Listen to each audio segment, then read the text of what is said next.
The voice of sharing Durian ASEAN.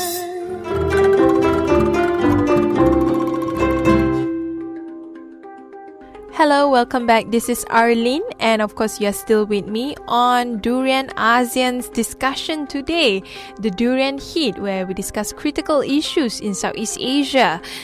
You are still with our guest today, Marikris de Guzman, lead convener of the ASEAN Young Public Servant and mover of the Youth DRR Network. And our third segment today, we are going to focus more on migration and youth and how is it really interconnected and interrelated. The Durian Heat, bringing big ideas and critical opinions in Southeast Asia. Why migration has become more of an important topic to be discussed among the younger generation? Actually, conflicts and disasters greatly contribute to migration as well. So for example, there's conflict in one area and people fled their houses, their homes to be in a safer place. It also disasters, say for example, during one typhoon incident in the Philippines, like after the typhoon, the people just wanted to get out of their place. So conflicts and natural disasters greatly contribute to migration, but there are also other factors that contribute to migration. Of course, economic needs, and also, for example, in the case of Rohingya in Myanmar, persecution. So, given the interconnection of these issues and things, we wanted to come up with a training particularly focused on the ASEAN youth migration issue here in the region. So by July, we will have a training together with the International Youth Center and other local partners here. So we have international and local partners for the training. Mm-hmm. And what are the areas that you want to discuss on the regional level when it comes to migration? Okay, so the topics that will be involved in the module, because it's going to be a 5-day training, there will be topics on human trafficking, decent work, and safe migration. We would also discuss the rights and welfare of migrants. We will also build capacities of the youth through facilitating sessions, creative campaigning, peer education, and we will also tackle issues on peace, conflict, violence, social justice, because as I've mentioned, conflicts are also contributor to migration. So we also would like to discuss a general overview of the global humanitarian agenda to build the knowledge of and understanding of the youth here in the region. Mm-hmm. When you talk about migration in Southeast Asia, how complex is the issue? Mm-hmm. How complex is migration? Is it more towards economic migration, or there's more to it? There's definitely more to it, because we have two types of not confined to those categories, but there are economic migrants and there are political migrants. So economic migrants and now disaster migrants, like you mentioned earlier, for the Filipinos. You can say that, yeah. That's a funny term, disaster migrants. So, and also political migrants, which includes refugees and youth from conflict-affected areas. So,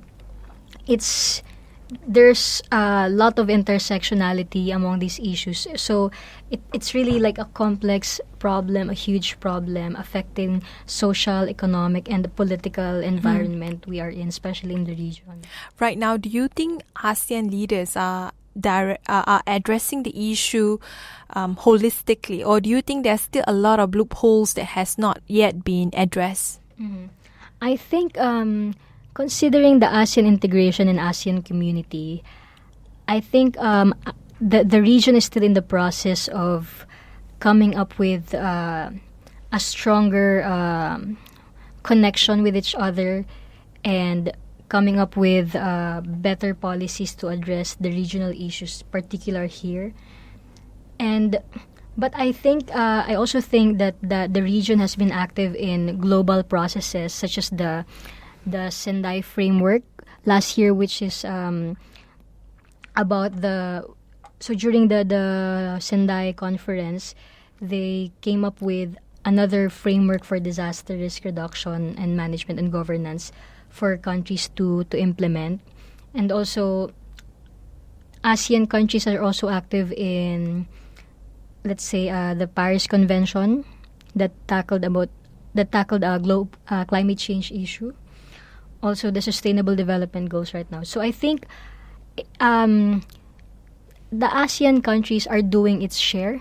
It may not be enough, but it's a good start, So I think the youth can be mobilized to put more pressure to the governments, or do collaborations with the government to address these issues, because governments come up with public policies that have universal effects. Yeah, that's true. So it's really important to engage also the government when it comes to these social issues that we're facing. Right now, are the government being engaged so far when it comes to events or roundtables that are being organized by civil society? I would say, I cannot speak for other countries, but I would say at least my experience from the ASEAN Youth Forum last year and observing the ASEAN Summit here, because I was also here. A lot of civil society members are active also in the region. They also have their networks focusing on their particular advocacy issue. As for the governments, the ASEAN People's Forum last year was, I think, in a way, an attempt to give voice to the civil society group, particularly in the ASEAN process. So, for the Philippines, we have the National Youth Commission, which engages, the youth, comes up with, it also proposes policies for the youth. And also we have the Youth Council, which is, the Youth Council is a group of youth with governance structure, and they exist in the village level, in the village level. But the law was recently revised because of some policy issues. So they had to revise it. But what I'm saying is that there are avenues for youth participation in governance in the Philippines, and I think in the regional context there are avenues for civil society groups to connect with the ASEAN processes.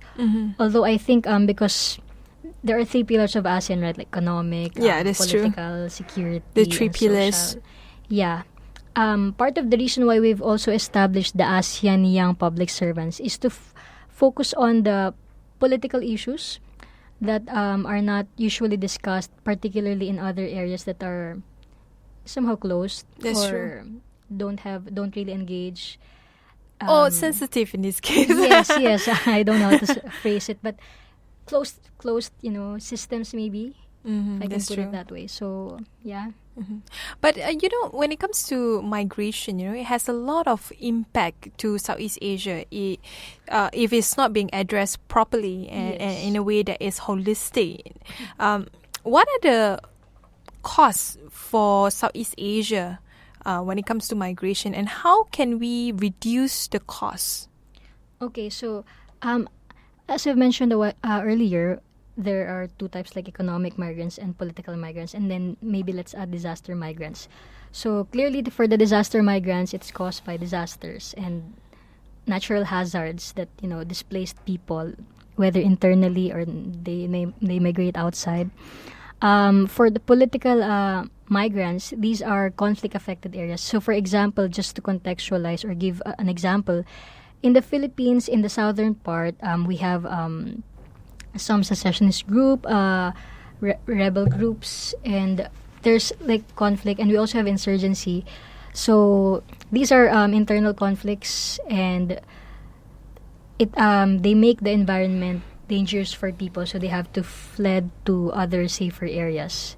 So it could be conflict, political issues and stuff. And economic migration is due to the lack of economic opportunities. So for example, some countries don't have many economic opportunities, such as Philippines, Cambodia, Myanmar, Laos, Vietnam. These are what are usually perceived as sending countries, and then receiving countries would be Malaysia, Singapore, Thailand. So the Brunei. labor exports. Right. Yeah, labor exports. So these are some of the causes. So I think the economic migration side of it is quite complex in a way, because a lot of young people are involved. I mean, when you export labor to another country, usually they will be young, healthy individuals working in another country. So what are the issues that will be discussed when it comes to economic migration, and how young people can actively participate and address the issue properly? Okay, so because of the migration issue, particularly in the economic aspect of it, the youth are sometimes vulnerable and susceptible to human trafficking. So the one of the topics that we will discuss is about human trafficking and safe migration. So what are the anti-trafficking prevention steps or tips for them, which they can share, and tell people about. And we would also like to discuss the rights and welfare of migrant workers, because somehow some countries don't have laws that protect the rights of migrant workers. So, and then there are other countries that have, let's say, agreement with the receiving country to protect the rights and welfare of migrant workers. So that kind of dynamics there, I think people should know their rights and welfare and what are the existing laws that protect them, that will protect them or should protect them.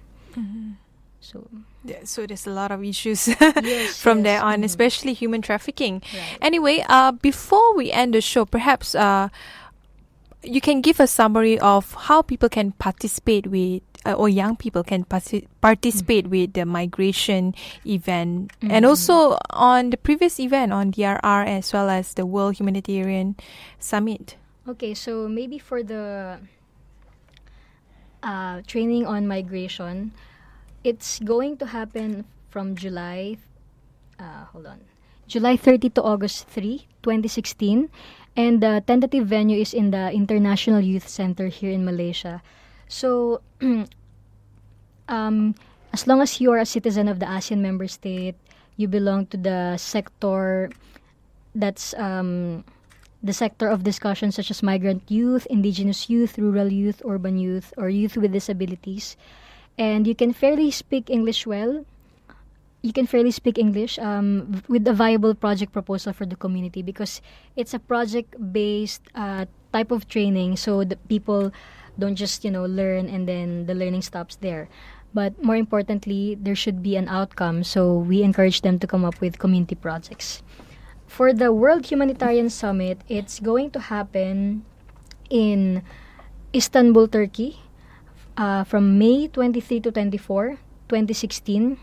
So I think the youth should watch out for should tune into the website, because later on, I think maybe within the month or next month, the application process will open for the young people. So if any of you is interested to join and come, just go to the website www.worldhumanitariansummit.org, and you'll find all the details there, the key documents if you want to know more about it.